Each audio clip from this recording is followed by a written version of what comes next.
Hello, hello, hello. My name is Joel Hajjak, and here is another review of an old FPS game I had a great deal of fun with back in the day.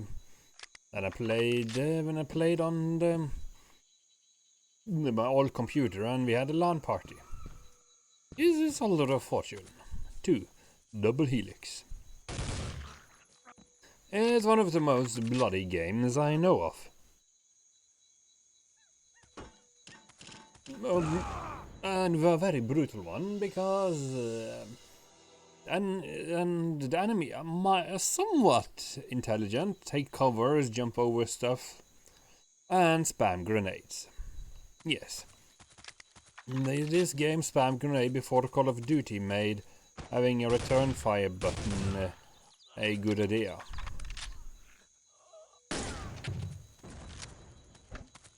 And, of course, as I demonstrated a moment ago, this is on the hardest difficulty, known as Soldiers of Fortune. Yeah, health is very non-existent. And enemies are... well, there's only a fixed amount of enemies. But they have a habit of respawning. No, wait, no, not respawning. They spawn when you get to a certain point.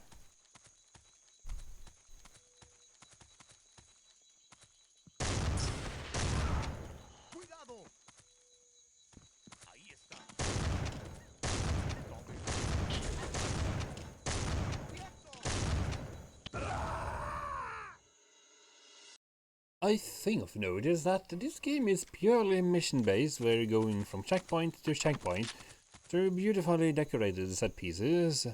And yes, this is the in-game resolution. There is no widescreen.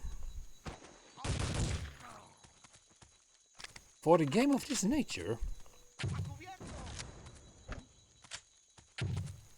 there is actually a lot of plot. As in, there are fully animated in-game engine cutscenes and fairly detailed character models. And the voice acting isn't completely bad. There is also a rudimentary stealth system, which means every action makes sound, as you can see down in the corner. And you can crouch, prone, and hobble around. Since this is not Call of Duty, there is no replenishing health unless you pick up.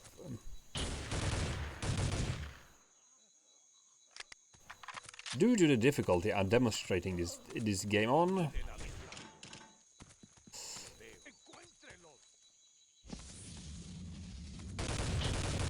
expect to see this sequence over and over again. This is for review purposes only, to demonstrate the game itself. After all, this is pure. The Soldiers of Fortune difficulty is purely to torture people.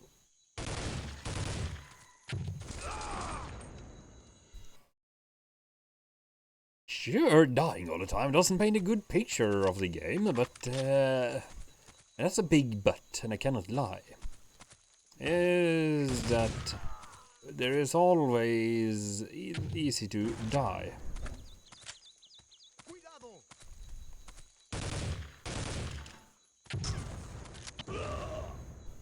Doesn't help that the grenades have no indicators. You only have audiovisual cues. Does not help either that the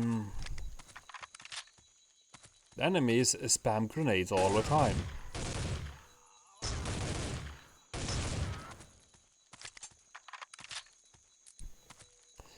The plot is something along this you're playing a Soldiers of Fortune for a company that is being hired to track down those different terrorists and such around the world. Or actually, rather, that's always the turn out to be the plot, but they are being hired by governments in need of troubleshooters who will do whatever it takes to get the job done, and there is something, and since the title is Double Helix, the plot is something about a viral agent. Seems to be a lot of that going around these days.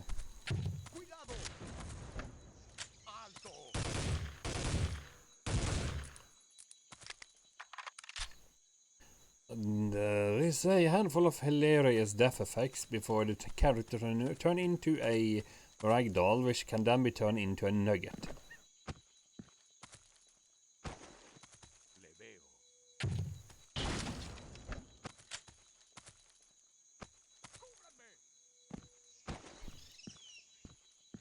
And get used to hear the enemy shouting "grenade" in the native language, or whatever in whatever language they speak in the current level.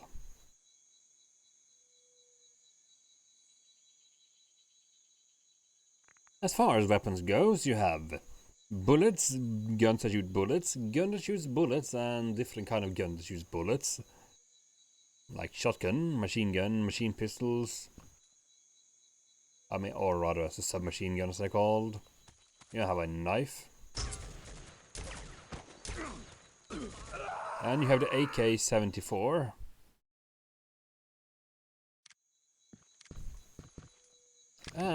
Also some scoped rifles as well. Itself, you can switch between different types of firing mode.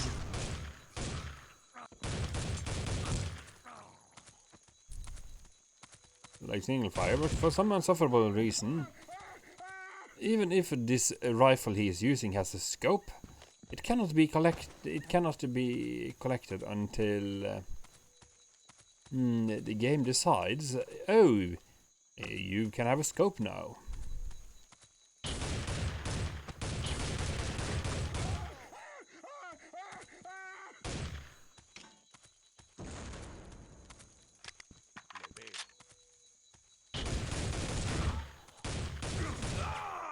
Grenade comes in many different flavors.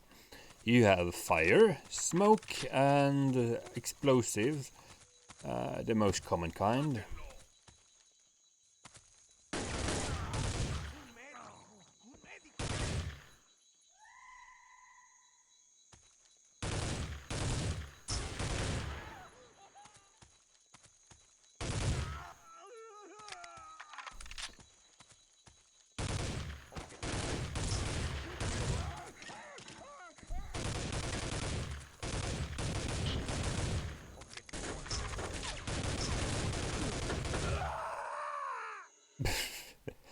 Yes.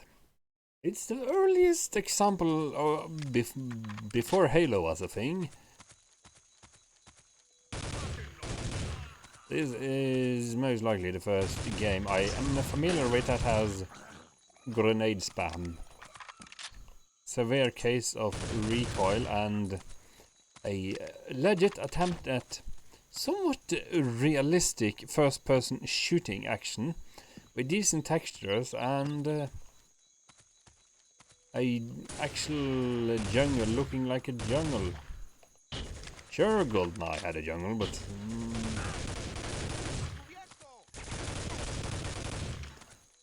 this jungle is more impressive. In order to replenish health and armor, pickups has to be found all around the map.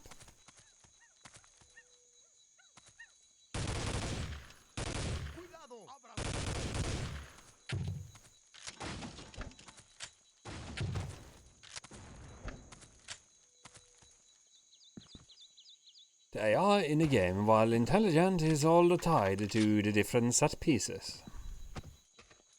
So the next wave will not spawn until you reach a certain point. And from my experience, there is no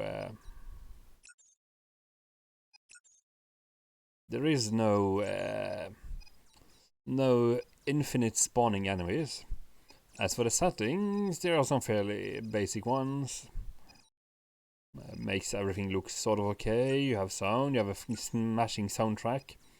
But if you have the soundtrack on, you can't really hear the enemies moving.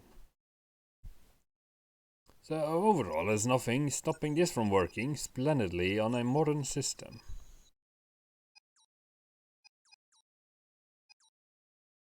Of course, you can save a game, load from save level. Ironically enough, there isn't really an exit to menu button.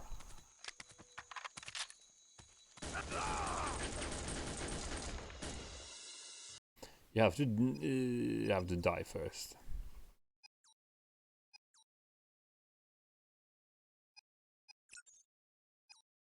Oh, never mind. There is. As you can see, the menus can be a bit confusing. There's also a random mission generator. So if we compare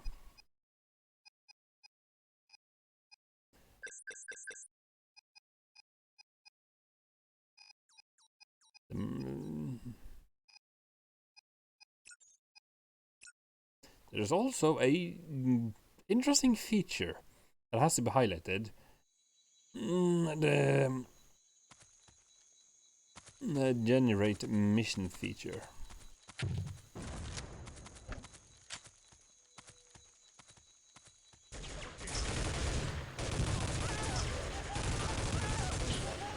This is also an excellent way to demonstrate the difference between difficulties.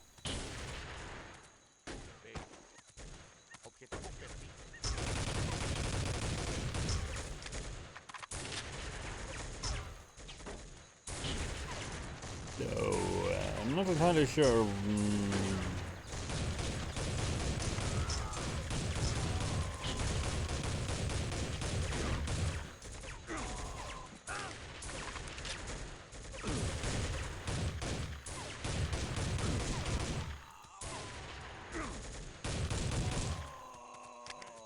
There's totally no difference between amateur and the difficulty of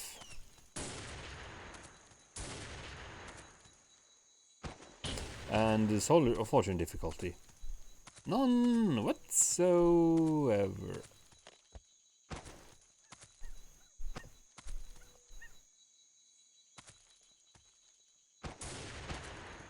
In this case, the randomly generated mission is supposed to be assassination.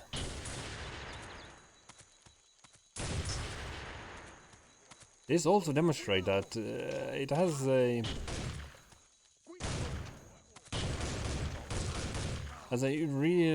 game has a real light and dark system.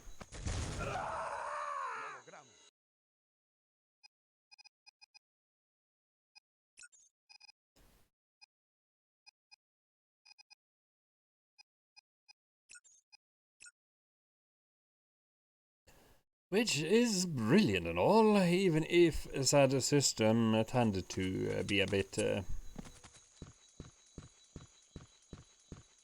even if vision is severely limited. And now we have fog, for example, right?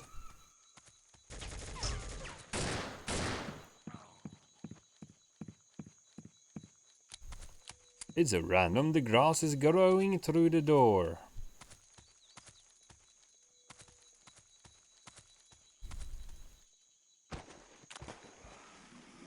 Of course, this is a first-person shooter, so there is rudimentary swimming.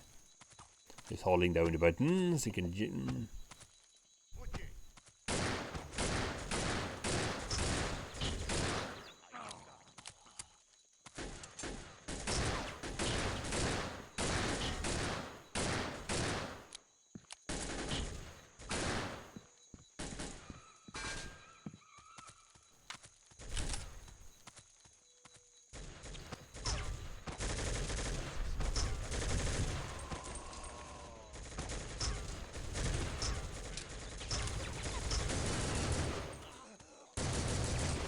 between missions, it's technically also possible to change equipment.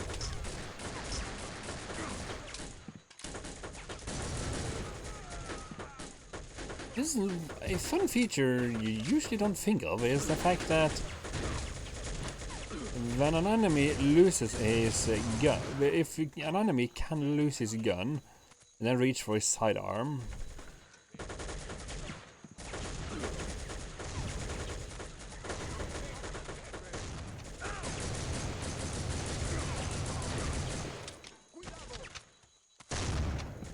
they will run all over the place. They will attempt to go for cover. They will throw grenades and they will make your life a living hell.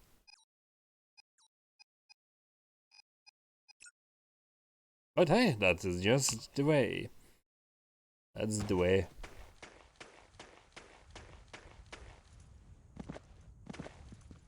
That's the way of a good first-person shooter, even if the field of view is a bit sketchy. There's also, like I said, there's a stealth system in place.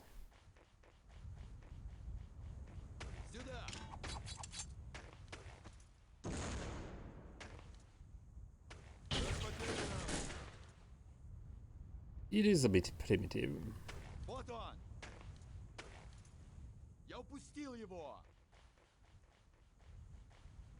Because once the alarm has gone off, enemy will know exactly where you are. Oh, and I feel like it. Oh.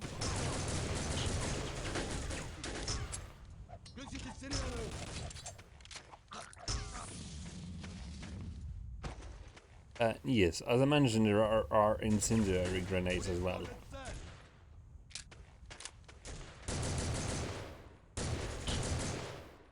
My point is, the enemies will automatically know where you are if the alarm goes off.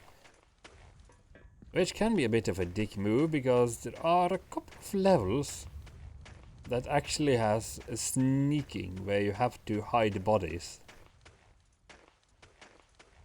A very tedious process, because he's hobbling around like this.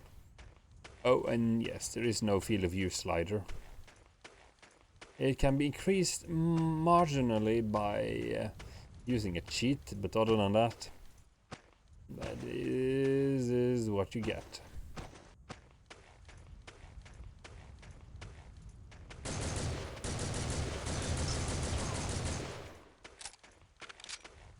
Naturally, there's also several mounted gun sections here and there, just to make the trifecta of the strategy of this sort of game perfect.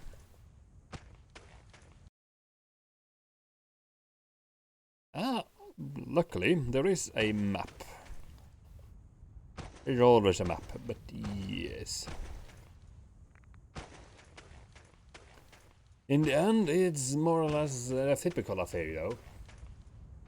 You are a man with a gun, running through a labyrinth and shooting bad guys of various political persuasions, while figuring out where the hell you are supposed to go and then murder everything on the way.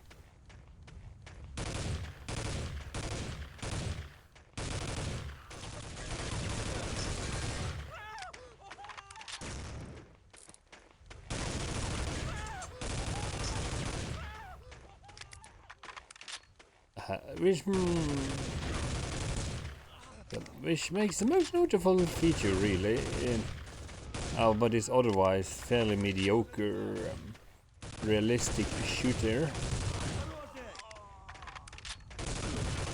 is that the cursor works as a marker for changes color when you're almost dead.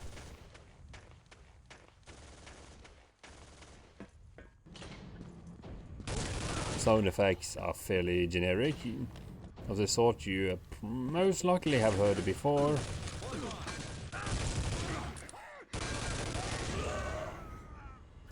Enemies really just really love the grenades.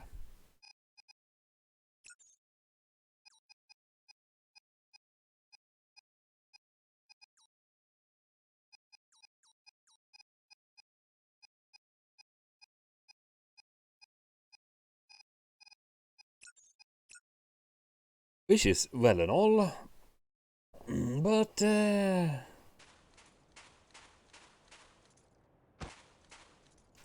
it's just that it's an okay game that tried to have the novelty of being. Whereas the noticeable feature is that it's bloody, it's brutal, and people nuggets. That's really all I can say about the game. Also, it runs on Windows 10, which is good.